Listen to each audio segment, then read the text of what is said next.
Ayúdanos a difundir este mensaje. Visita amorfraternal.org/donaciones. Estás escuchando El Rey que no ves, una serie de estudio bíblico del libro de Apocalipsis. Antes de leer el pasaje, vamos a terminar el capítulo 14. De hecho, vamos a estar del verso 14 al verso 20. Pero antes quiero darte un resumen rápido. Si tú no has estado con nosotros, hemos estado estudiando Apocalipsis ya por varios meses. Y una de las cosas que hemos visto es que Apocalipsis tiene un mensaje importante para nosotros el día de hoy.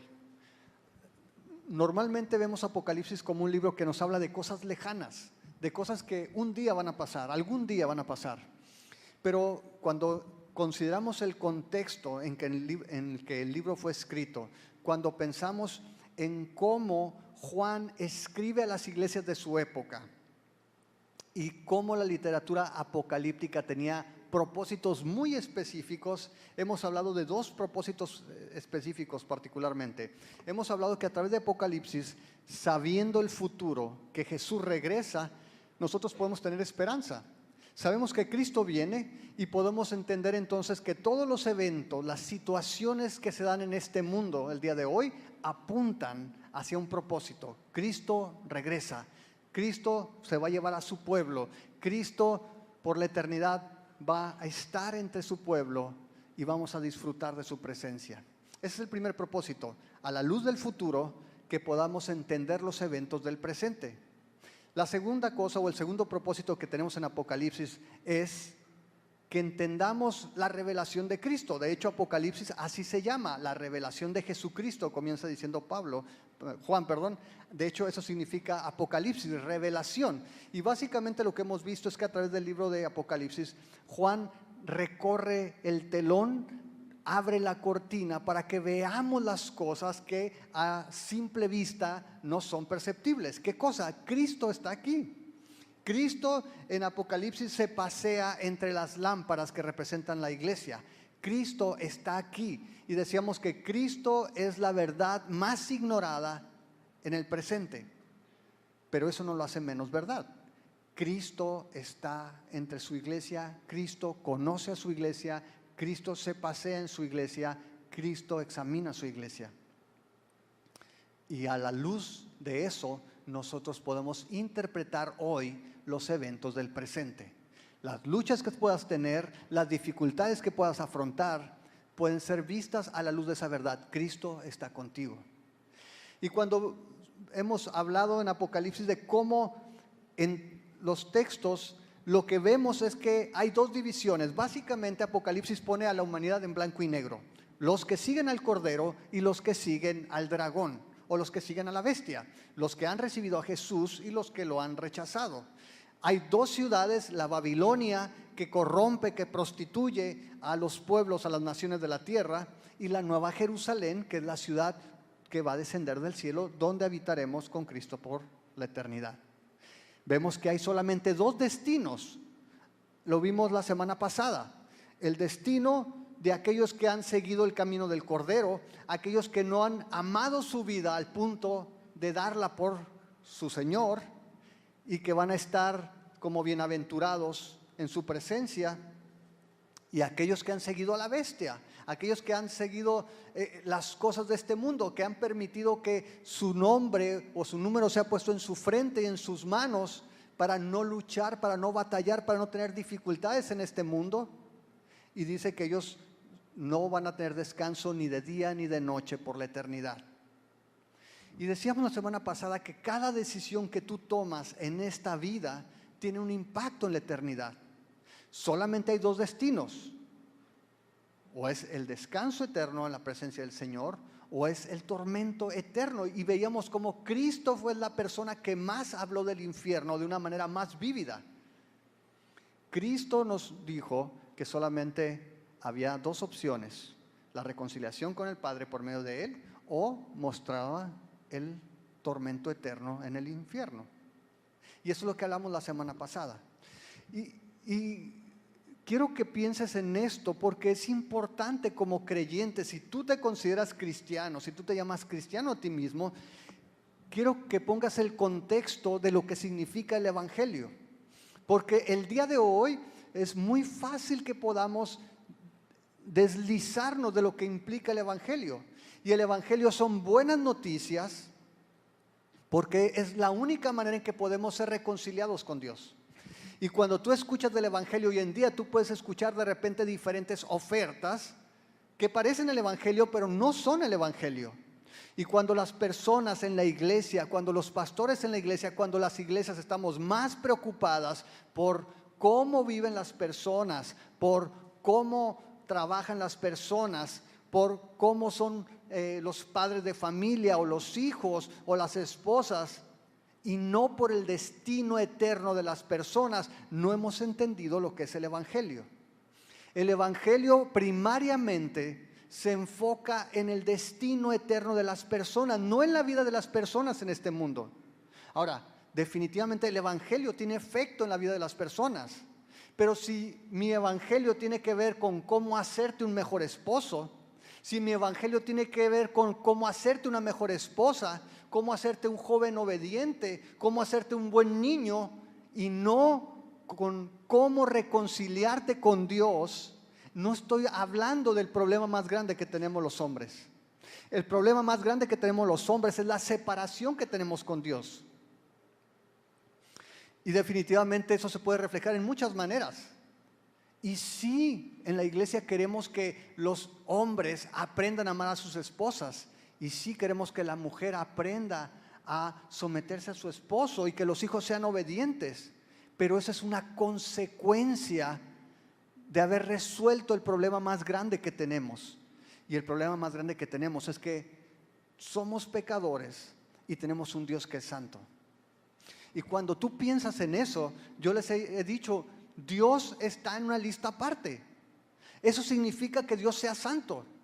A veces queremos poner en la misma lista del trabajo y de los hobbies a Dios, y Dios no está en esa lista. Les he dicho que tenemos una lista donde está Dios y nada más, y tenemos una lista donde tú puedes poner tu trabajo, tu familia, tu ministerio y todo en esa lista. Pero Dios no está entre otras cosas. Dios es santo, Él es apartado.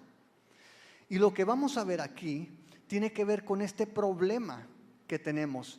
Dios es un Dios santo, Dios es un Dios justo, Dios es un Dios que es amor, pero no podemos abstraer, no podemos sacar el amor de Dios y convertirlo en el único atributo de Dios y olvidarnos de que es santo y de que es justo. Y precisamente en Apocalipsis nos lleva a que consideremos eso, al ponernos un panorama entre blanco y negro. Sigues al Cordero, sigues al mundo. Y me llama mucho la atención porque tradicionalmente tenemos esta perspectiva de iglesia, yo no sé si tú la compartas, pero es muy común, de Apocalipsis, sí, cuando el Señor regrese, la gran tribulación, pero nosotros no vamos a estar, gracias a Dios, ¿no? Pobre de los que se queden. Pero hemos visto que a lo largo de la historia, la iglesia ha sufrido persecución, la iglesia ha sufrido tribulación, y lo que pasa es que tú y yo, para bien o para mal, somos ajenos a esas cosas y estamos tan distantes de lo que es que te persigan. Pero el día de hoy lo hemos dicho, el día de hoy hay personas que están muriendo por su fe, hay personas que están siendo perseguidas por su fe, hay personas que están siendo encarceladas por su fe. Aún en México, en algunos estados sucede. Pero nosotros estamos tan alejados de esas realidades que pensamos en la tribulación como algo allá, va a suceder en el futuro y no vamos a estar. Pero cuando Juan advierte a las iglesias de mantener la predicación del Evangelio, vimos el mensaje de los 3 ángeles la semana pasada, como el ángel dice, este ángel sale en medio del cielo y le dice al mundo, arrepiéntanse, teman a Dios y denle gloria, porque el día del juicio ha llegado, porque la hora ha llegado. Y quizá hemos pasado por alto ese punto. Hay un plan de parte de Dios que apunta a la consumación de la historia, donde los días ya no se van a contar, donde el tiempo como lo conocemos ya no va a ser, porque Dios va a restaurar todas las cosas, pero antes de la restauración viene el juicio. Y el día de hoy quizá muchas personas en el mundo han tomado tantas ideas. Hay gente que aún dentro de la iglesia dice, yo no creo en el infierno. Yo creo que Dios va a aniquilar a las personas, las va a matar, simplemente van a dejar de ser. No puedo creer que Dios deje atormentando a las personas por la eternidad. Otros alrededor del mundo, y quizá conoces a alguien, piensan, no, reencarnación, ¿no? Dependiendo de cómo te vayas portando, pues tienes otra oportunidad y eso se va sin fin. Pero la Biblia no nos dice eso. La Biblia nos dice que hay una hora. Y eso es lo que vamos a ver el día de hoy con dos parábolas muy agrícolas, pero es lo que vamos a estar viendo en el capítulo 14. Así de que te invito para que vayamos en el verso 14, capítulo 14, verso 14 de Apocalipsis. Dice así: miré y aquí una nube blanca, y sobre la nube uno sentado semejante al Hijo del Hombre, que tenía en la cabeza una corona de oro y en la mano una hoz aguda. Y del templo salió otro ángel clamando a gran voz al que estaba sentado sobre la nube: mete tu hoz y siega, porque la hora de segar ha llegado, pues la mies de la tierra está madura. Y el que estaba sentado sobre la nube metió su hoz en la tierra, y la tierra fue segada. Salió otro ángel del templo que está en el cielo, teniendo también una hoz aguda. Y salió del altar otro ángel que tenía poder sobre el fuego, y llamó a gran voz al que tenía la hoz aguda, diciendo: mete tu hoz aguda y vendimia los racimos de la tierra, porque sus uvas están maduras. Y el ángel arrojó su hoz en la tierra y vendimió la viña de la tierra, y echó las uvas en el gran lagar de la ira de Dios. Y fue pisado el lagar fuera de la ciudad, y del lagar salió sangre hasta los frenos de los caballos por 1600 estadios. Amén. Son dos figuras, si te fijas, relacionadas con el campo. La primera tiene que ver con la siega, dice la tierra es segada en el verso 14, y nos habla de la cosecha de grano. Básicamente la imagen es la de ir y cosechar trigo, por ejemplo, donde vas, tomas las espigas, con la hoz cortas y estás segando lo que es el grano. La segunda tiene que ver con la vendimia de la uva. Aquí no vas por grano, sino que vas, cortas los racimos, pero la figura va más allá. No solamente vemos cómo es cortada la uva, sino vemos que es pisada en el lagar. Ahora, la gran discusión o el debate que hay en estos dos pasajes es entender si nos está hablando del mismo evento con dos ejemplos distintos, o si son eventos que se están contrastando. Una de las cosas que hemos visto en Apocalipsis es que continuamente Juan hace comparaciones. Por ejemplo, vimos que compara a los siervos o los esclavos de Jesús. Vamos más como ejemplo ahí en el capítulo 14, el verso 1. Después mire, dice el verso 1: he aquí en el monte de Sión, y con él, dice, he aquí el Cordero estaba de pie en el monte de Sión, y con él 144,000 que tenían, dice, el nombre de él y de su padre escrito en la frente. Eso lo contrasta adelante cuando menciona en el mismo capítulo 14, pero en el versículo 9 dice: y el tercer ángel lo siguió diciendo a gran voz: si alguno adora a la bestia y a su imagen y recibe la marca en su frente o en su mano, él también beberá el vino de la ira de Dios, que ha sido vaciado sin diluir. Y hace un contraste: los que tienen la marca del Cordero y de su padre en la frente con los que tienen la marca de la bestia. Contrasta la Babilonia, que es la ciudad, la madre de todas las rameras, dice, con la Jerusalén celestial, que es la madre de los creyentes. Vimos que contrasta la Trinidad, vimos al Padre, el Hijo y el Espíritu Santo, con el dragón, la bestia que sube del mar y la bestia que sube de la tierra. Vimos que contrasta a Cristo, el Cordero que fue inmolado, con el falso profeta que tiene la apariencia de cordero, pero habla como dragón. Continuamente vamos a ver estos contrastes. Por eso decíamos que Apocalipsis pone en blanco y negro los que están con el cordero, los que están con el dragón. Los que viven para el cordero y han rechazado su vida o no aman su vida, están dispuestos a entregarla por él, contra los que prefieren ponerse la marca de la bestia para poder comprar y vender y no sufrir persecución.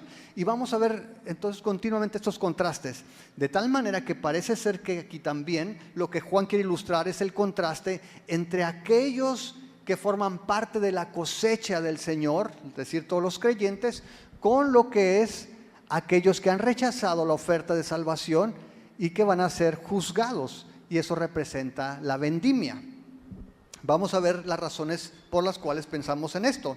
Ahora, hemos hablado que ningún libro de la Biblia en el Nuevo Testamento cita tanto el Antiguo Testamento como Apocalipsis. Más de 400 veces se citan pasajes del Antiguo Testamento. Y aquí lo primero que hace Juan es voltear al Antiguo Testamento y citar un pasaje de Joel. En Joel 3:13 viene un pasaje muy similar a lo que Juan dice aquí. Dice: echa la hoz porque la mies está ya madura. Vengan, desciendan porque el lagar está lleno. Rebosan las cubas porque mucha es la maldad de ellos. Muchos pueblos en el valle de la decisión, porque cercano está el día de Jehová en el valle de la decisión. El sol y la luna se oscurecerán y las estrellas retraerán su resplandor. Lo primero que vemos aquí entonces es que Joel también usa estas figuras para hablar de juicio. El día de Jehová, el día donde el sol se va a oscurecer, donde las estrellas van a dejar de brillar. Ese día dice que se va a echar la hoz sobre la tierra y que también se va a preparar el lagar, va a estar lleno. De tal manera que vemos que en el Antiguo Testamento las dos figuras se usaban para representar juicio. Si apuntas allí, en Jeremías 51:33 hay otra figura. Dice Jeremías 51:33, porque así ha dicho Jehová de los ejércitos, Dios de Israel: la hija de Babilonia es como una era cuando está de trillar. De aquí a poco le vendrá el tiempo de la siega. Nuevamente juicio, hablando de Babilonia, se hace referencia como la hija de Babilonia. En Lamentaciones, capítulo 1, verso 15, se usa nuevamente la figura del lagar también. Dice Lamentaciones 1:15, el Señor ha hollado a todos mis hombres fuertes en medio de mí, llamó contra mi compañía para quebrantar a mis jóvenes, como lagar ha hollado el Señor a la Virgen hija de Judá. Entonces, cuando vemos en el Antiguo Testamento hablar de la siega o hablar del lagar, implicaba o se relacionaba con la ira de Dios manifestada sobre alguna nación. Cuando nosotros vemos estos dos pasajes, lo que vemos ahí es que en el Nuevo Testamento la figura de la siega normalmente se asociaba a la iglesia o a los creyentes, más que a la iglesia, a los creyentes. Si tú vas, por ejemplo, en Marcos 4, verso 26, Jesús está hablando de una parábola y dice: así es el reino de Dios, como cuando un hombre echa semilla en la tierra y duerme y se levanta de noche y de día, y la semilla brota y crece sin que él sepa cómo, porque de suyo lleva fruto la tierra, primero hierba, luego espiga, después grano lleno en la espiga, y cuando el fruto está maduro, enseguida se mete la hoz, porque la siega ha llegado. Y aquí se está refiriendo a los creyentes, al reino, y está usando la siega como una manera de hablar de que en los tiempos finales la iglesia va a ser levantada o los creyentes van a ser segados, van a ser cosechados. Hay un pasaje en Mateo donde se habla de que Cristo instruye, o más bien, Cristo está narrando cómo un hombre tiene un campo y junto al trigo el enemigo siembra cizaña. ¿Recuerdan esa parábola? Está en Mateo 13 y dice que crece de repente el trigo, pero crece también la cizaña, y los siervos se dan cuenta de la cizaña, van y le dicen: maestro, ¿quién servó? ¿No usaste buena semilla? Dice: porque hay cizaña. Y el dueño del campo dice: bueno, la cizaña la puso un enemigo. ¿Quieren que la cortemos? Le preguntan al dueño del campo, y le dice: no, déjalas crecer a las dos, y cuando esté lista la cosecha, vamos a cortar las dos, vamos a separar la cizaña, y esa la vamos a echar al horno, y el trigo lo vamos a llevar al almacén. Está en Mateo 13, del versículo 24 al 30. Dice: el trigo se va a llevar al granero. De tal manera que vemos que hace referencia continuamente en la siega a los creyentes. Juan 4:34, cuando se nos narra el encuentro de Jesús con la samaritana, se nos dice en el verso 34, Jesús habla de su comida, dice en verso 34, Jesús le dijo: mi comida es que haga la voluntad del que me envió y que acabe su obra. ¿No dicen ustedes, aún faltan 4 meses para que llegue la siega? He aquí les digo, alcen sus ojos y miren los campos, porque ya están blancos para la siega.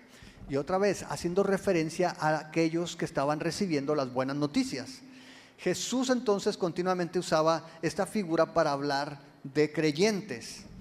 Ok, ahora, si tú te acuerdas, lo vimos en el capítulo 14, en el verso 4, cuando se describe el carácter de estos 144,000 que están con el Cordero en el monte Sión celestial, dice en el verso 4 que estos son los que no se contaminaron con mujeres, pues son vírgenes.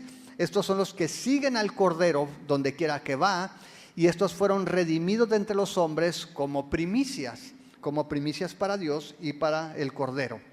Y algunos eruditos ven en esta frase que fueron tomados como primicias, dan por sentado que después viene una cosecha, de tal manera que asocian otra vez la siega con creyentes que van a ser al final de los tiempos, que van a ser tomados o que van a ser cegados, como dice en la palabra de Dios. Ahora, ¿cuál sería el propósito? Si lo que está haciendo Juan es contrastar el futuro de aquellos que han creído con el futuro de los que han sido rebeldes a Dios, la intención aquí sería animarlos. ¿Por qué? Porque en el contexto que Juan está escribiendo a las iglesias, si tú recuerdas las 7 iglesias en Asia Menor, era persecución. Si tú no has leído el contexto de Apocalipsis, te lo resumo rápidamente. El Imperio Romano tenía dominio sobre lo que era el mundo conocido.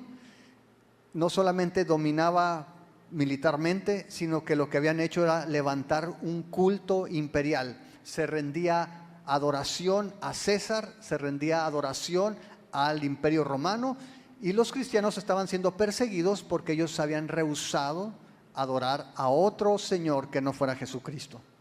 De tal manera que en ese contexto estaban desanimándose a compartir el Evangelio.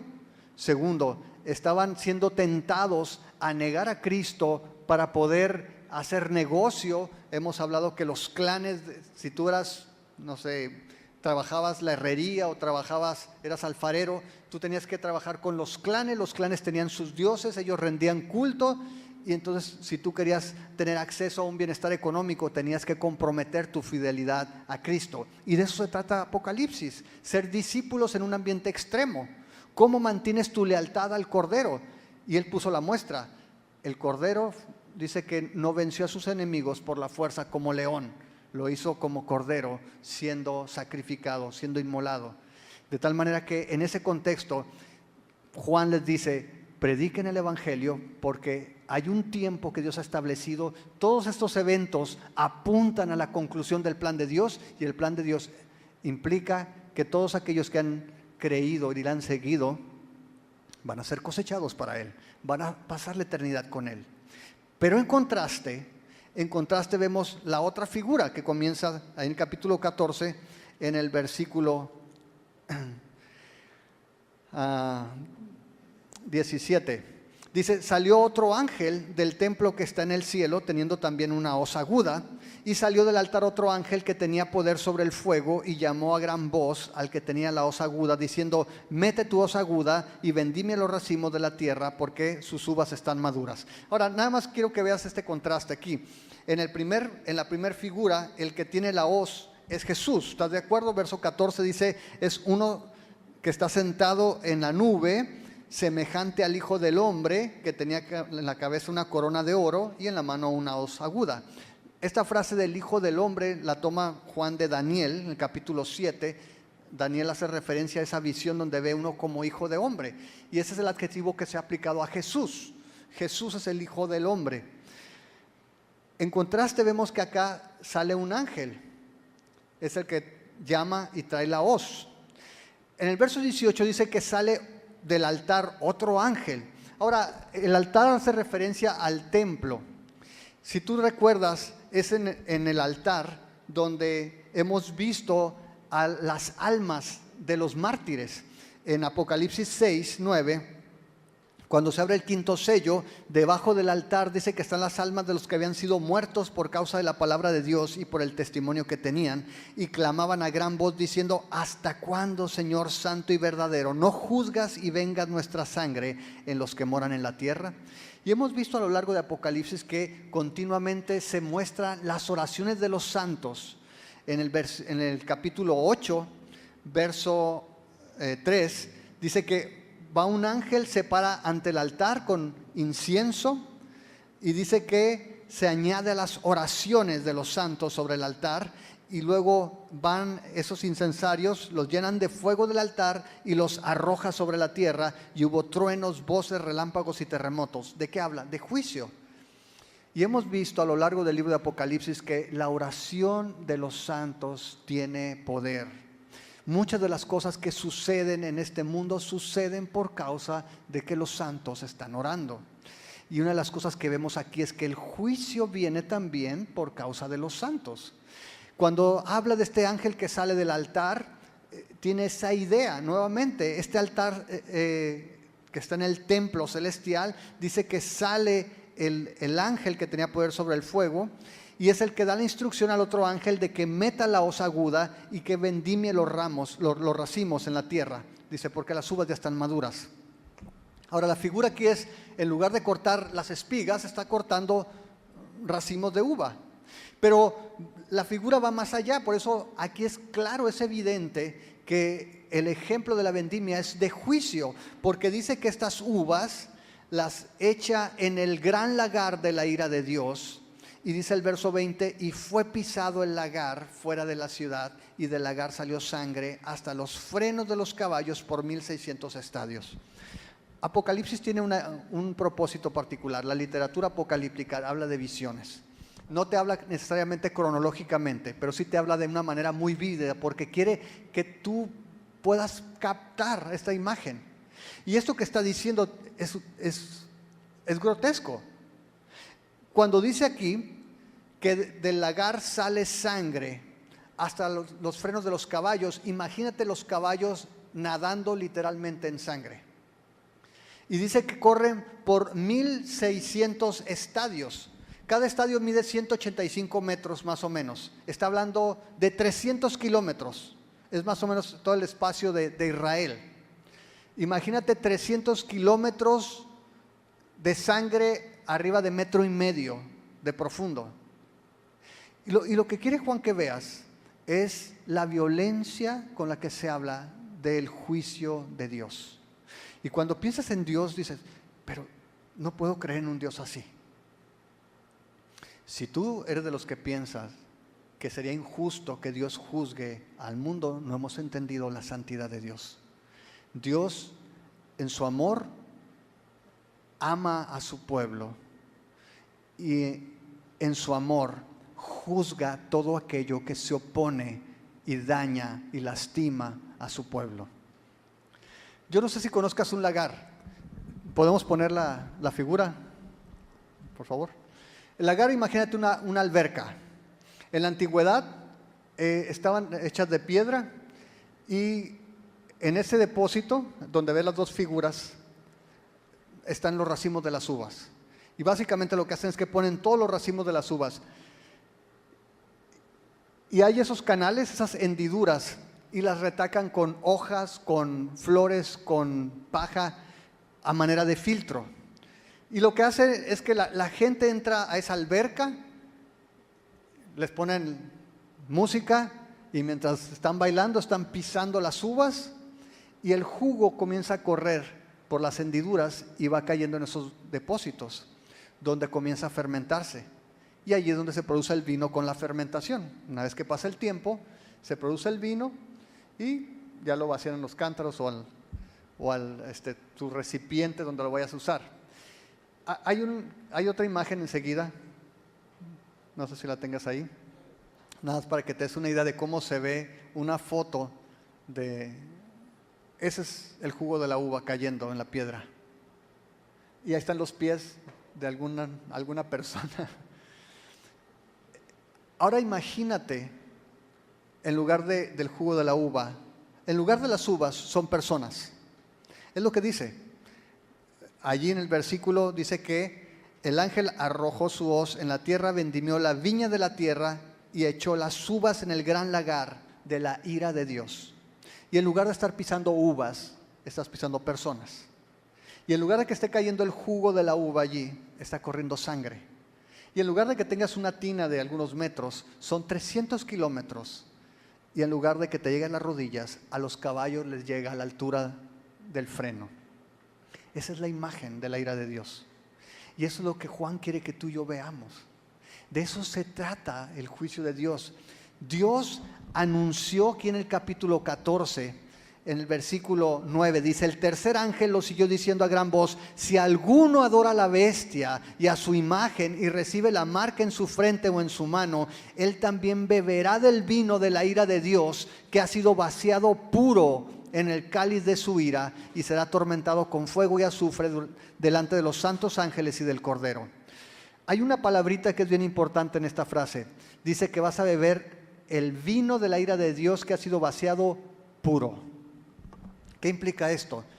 Ese vino que tú ves ahí que se fermentaba no es el que tú te tomabas en la antigüedad. Agarraban eso y lo diluían con agua. Y una vez que estaba diluido, es el vino que usabas de manera cotidiana. Pero no tomabas el vino puro. Lo que está diciendo aquí la advertencia del ángel es que la ira de Dios por primera vez en el mundo va a ser experimentada sin diluir, sin gracia, sin misericordia.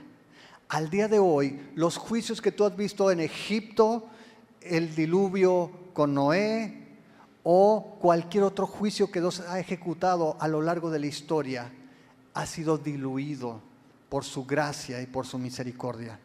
Y la advertencia del ángel es: ahora lo van a probar puro. La ira de Dios sin gracia, sin misericordia. Y esa es la advertencia, familia. Por eso es importante que entendamos el mensaje del Evangelio, no por nosotros nada más, sino por las personas que no lo han recibido. Yo les comentaba en la primera reunión cómo un hombre, Matt Chain, se apellidaba, él era escocés, era un predicador. Tenía un amigo se apellidaba Bonner, y dice, los dos eran predicadores. Y un día van caminando y dice: oye, ¿qué predicaste el domingo? Dije: hablé del infierno. Y Matt Chain le pregunta: ¿y por la gracia de Dios pudiste hacerlo con lágrimas en los ojos? Hablar del infierno con lágrimas en los ojos. ¿Por qué es importante esto? Porque el día de hoy podemos hablar tú y yo del infierno y a lo mejor no lloramos. De hecho, no estoy llorando. Y eso no es bueno, porque implica que no hemos entendido la violencia que implica recibir el fuego, la ira de Dios. Y por eso podemos salir con las personas y pensárnosla antes de compartirle el Evangelio. Y quizá le decimos: ¿sabes? Dios puede hacerte un mejor esposo. O Dios quiere que tú resuelvas esos problemas. O Dios puede hacer ese milagro para que tú tengas un mejor trabajo. En lugar de decirle: Dios quiere reconciliarte con Él. Porque hay un día en que Dios va a descargar su ira sin anestesia, sin gracia, sin misericordia. Y si tú y yo no entendemos eso, no podemos proclamar este mensaje con la urgencia, con la compasión que tiene que ser compartido. Juan no quería que la iglesia se desanimara y dejara de predicar el Evangelio. Juan no quería que lo pensaran dos veces. Aquí esta advertencia es para los que siguen a la bestia, pero dice allí también que son aquellos que adoraron a la bestia, adoraron su imagen, recibieron su marca en la frente o en la mano. Y en el contexto, cuando tú ves cómo era visto esto, te vas a dar cuenta de que no era literal como a veces pensamos, un microchip o ponernos un sello para un código de barras. Implica básicamente tu lealtad a los sistemas humanos, tu confianza en el poder político, en el poder religioso, en el poder de la economía. Si tú lo ves en ese contexto, tú y yo estamos en un grave riesgo también. Cuando pensamos que nuestra seguridad, y lo he dicho varias semanas, cuando tú piensas que la esperanza de México es un candidato, cuando tú piensas que es un partido, cuando tú piensas que la seguridad te la da tu cuenta de banco, tu trabajo, las cosas que tienes, las capacidades, ahí te estás volteando para ver aquí en lugar de ver al único que puede salvarnos. Cuando habla de esta escena, el lagar, tú ves en el libro de Apocalipsis, en el versículo 8, cómo están lanzando esas oraciones de los santos y está viniendo juicio. Pero ver esta escena con la sangre que menciona ahí a esas alturas es para que no se te olvide la violencia con la que Dios ejecuta su juicio. Si tú ves en Apocalipsis 19, vete al verso 11, por favor. Es Jesús. Dice, entonces vi el cielo abierto y aquí un caballo blanco, y el que lo montaba se llamaba Fiel y Verdadero, y con justicia juzga y pelea. Sus ojos eran como llama de fuego y había en su cabeza muchas diademas, y tenía un nombre escrito que ninguno conocía sino él mismo. Mira el verso 13. Estaba vestido de una ropa, ¿cómo estaba la ropa? Teñida en sangre. Y su nombre es el Verbo de Dios. Y los ejércitos celestiales, vestidos de lino finísimo, blanco y limpio, le seguían en caballos blancos. Verso 15, de su boca sale una espada aguda para herir con ella a las naciones, y él la regirá con vara de hierro. Y mira el último párrafo. Y él pisa el lagar del vino del furor y de la ira del Dios Todopoderoso. ¿Cómo está su ropa? Teñida en sangre, roja. ¿Por qué? Porque él es el que pisa en el lagar de la ira del Señor. Si tú vas, y es bien interesante porque si tú vas a Génesis, en el capítulo 49 de Génesis, cuando está la bendición para la tribu de Judá, en Génesis 49, 11, dice, hablando de Judá, atando a la vid su pollino y a la cepa el hijo de su asna, lavó en el vino su vestido y en la sangre de uvas su manto. Está hablando de la descendencia de Judá. Pero si te vas a Isaías 63, de allí es donde Juan toma este pasaje también. Isaías 63, 1, dice, ¿quién es este que viene de Edom, de Bosra, con vestidos rojos? Este hermoso en su vestido que marcha en la grandeza de su poder. Yo, el que hablo en justicia, grande para salvar. ¿Por qué es rojo tu vestido y tus ropas como del que ha pisado en el lagar? He pisado yo solo el lagar, y de los pueblos nadie había conmigo. Los pisé con mi ira y los hollé con mi furor, y su sangre salpicó mis vestidos y manché todas mis ropas, porque el día de la venganza está en mi corazón y el año de mis redimidos ha llegado. Está hablando juicio. Juicio, y en las tres, en Génesis, en Apocalipsis, en Isaías, es el juicio expresado hollando en el lagar a las naciones. Y de eso es lo que nos está hablando Juan, de la ira de Dios manifestada.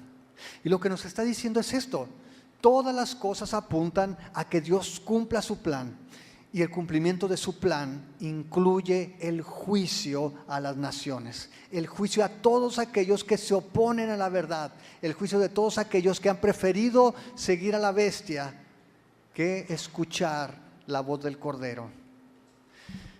Y cuando tú ves otra vez este lenguaje, y cuando tú ves todas estas figuras, te das cuenta que Juan no trató de suavizarlo, al contrario, lo hizo más intenso.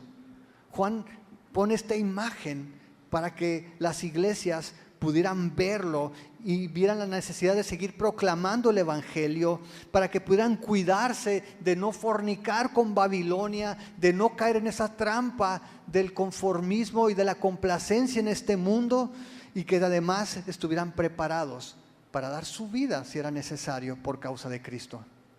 Y familia, hemos hablado de esto. ¿Cuántos de nosotros pensamos en el martirio? ¿Cuántos de nosotros pensamos en la posibilidad de ser perseguidos por causa de Cristo? Es algo que es ajeno a nosotros. Aún dentro de la iglesia lo que pensamos es: ¿cómo puedo ser más próspero? ¿Cómo puedo vivir más feliz en este mundo? Y cuando tú ves el ejemplo de los que nos hablan en Hebreos, en el capítulo 11, los héroes de la fe que se mencionan allí, dice en el versículo 13: conforme a la fe murieron todos estos sin haber recibido lo prometido, sino mirándolo de lejos y creyéndolo y saludándolo y confesando que eran extranjeros y peregrinos sobre la tierra. Y esa es la primera realidad que nosotros debemos de ver. Y es como se ven los que siguen al Cordero. Ellos no son contados con los ciudadanos, con los moradores de la tierra. Ellos son los siervos del Cordero. Y tú y yo somos siervos del Cordero. Y tú y yo somos extranjeros en este mundo y somos peregrinos en este mundo. No tenemos una residencia permanente. Y dice el versículo 14 que de los que se dice esto, dice, claramente dan a entender que buscan una patria. Pues si hubieran estado pensando en aquella de donde salieron, ciertamente tendrían tiempo de volver, pero anhelaban una patria mejor. Esto es celestial, por lo cual Dios no se avergüenza de llamarse Dios de ellos, porque les ha preparado una ciudad. Y esa ciudad es la que se nos ofrece a ti y a mí. Ese contraste que vamos a ver a partir del capítulo 15 entre Babilonia, que está destinada a la destrucción como cualquier reino de este mundo, como Dios se lo reveló a través de Daniel a Nabucodonosor. La gran Babilonia no iba a durar para siempre, y era Dios y es Dios y sigue siendo Dios el que da el poder y la autoridad en este mundo, y Él es el que tiene el poder supremo. Y lo que nos muestra es que ese plan se va a consumar en un momento que Dios ha establecido, y va a ser su juicio. Cuando tú lees en el libro de Hebreos y continúas leyendo en el capítulo 12, quiero que escuches, te voy a leer la Nueva Traducción Viviente porque lo hice de una manera muy clara. Quiero que escuches es lo que dice aquí. Dice Hebreos 12:22, en cambio, ustedes han llegado al monte Sión, a la ciudad del Dios viviente, a la Jerusalén celestial y a incontables miles de ángeles que se han reunido llenos de gozo. Ustedes han llegado a la congregación de los primogénitos de Dios, cuyos nombres están escritos en el cielo. Ustedes han llegado a Dios mismo, quien es el juez sobre todas las cosas. Ustedes han llegado a los espíritus de los justos que están en el cielo y que ya han sido perfeccionados. Ustedes han llegado a Jesús, el mediador del nuevo pacto entre Dios y la gente, y también a la sangre rociada que habla del perdón en lugar de clamar por venganza como la sangre de Abel. Tengan cuidado de no negarse a escuchar a aquel que habla. Pues si el pueblo de Israel no escapó cuando se negó a escuchar a Moisés, el mensajero terrenal, ciertamente nosotros tampoco escaparemos si rechazamos a aquel que nos habla desde el cielo. Cuando Dios habló desde el monte Sinaí, su voz no hizo temblar la tierra. Su voz hizo temblar la tierra, perdón. Pero ahora Él hace otra promesa. Una vez más haré temblar no solo la tierra, sino también los cielos. Eso significa que toda la creación será agitada y removida para que solo permanezcan las cosas inconmovibles. Ya que estamos recibiendo un reino inconmovible, seamos agradecidos y agrademos a Dios adorándolo con santo temor y reverencia, porque nuestro Dios es un fuego que todo lo consume. Esa es la advertencia de Dios, es fuego consumidor. Y el contraste es este, dice, Moisés, cuando se acercó al monte Sinaí, cuando escuchó los relámpagos, los truenos, la oscuridad y la voz de Dios, dijo, estoy espantado y temblando. Y el pueblo de Israel dijo, Moisés, que Dios no nos hable a nosotros, que te hable a ti y tú dinos el mensaje. Dice, pero ahora nosotros no nos hemos acercado a un monte que humea, nos hemos acercado, dice, a Dios mismo, a Cristo, al mediador del nuevo pacto, al que derramó su sangre, que clama por perdón y no por venganza como la sangre de Abel. Pero eso no implica que Dios sea domesticado. Eso no implica que nuestro Dios ahora es más buena onda. No significa que el Dios de ahora no traiga juicio. Dice, no, ahora si estamos recibiendo este reino inconmovible, porque esta sacudida que Dios va a hacer, no va a ser nada más sobre la tierra. El cielo va a temblar. Todas las cosas van a ser sacudidas para que quede solamente lo eterno. Y esto es lo que Dios les está dando a ustedes. Esta es la herencia que tenemos, lo que permanece. Y si nos está dando esta herencia inconmovible, seamos agradecidos. Seamos agradecidos. Agrademos a Dios adorándole con santo temor y reverencia, porque Dios sigue siendo fuego consumidor. Dios no está domesticado. Esa es una frase que dice un pastor habla de cómo queremos un Dios a nuestra manera. Dios no está domesticado, Él sigue siendo Dios. Y ese es el llamado. Y eso es lo que Apocalipsis quiere que tú y yo entendamos. Dios ha determinado un día, un tiempo, donde las cosas van a dejar de ser. Y ante esa realidad, tú y yo, ¿qué vamos a hacer? ¿Cómo vamos a vivir? ¿Cómo vamos a responder? Y el mensaje aquí es que podamos entender que si tú no te has reconciliado con Dios, hoy es el día para que lo hagas. Cristo, el mediador del nuevo pacto, es el único camino.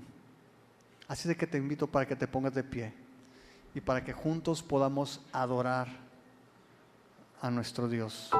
Escuchaste El Rey que no ves, una serie de estudio bíblico del libro de Apocalipsis. Encuentra más estudios bíblicos en amorfraternal.org. Síguenos en redes sociales, Instagram, YouTube y Facebook.com/amorfraternal.org.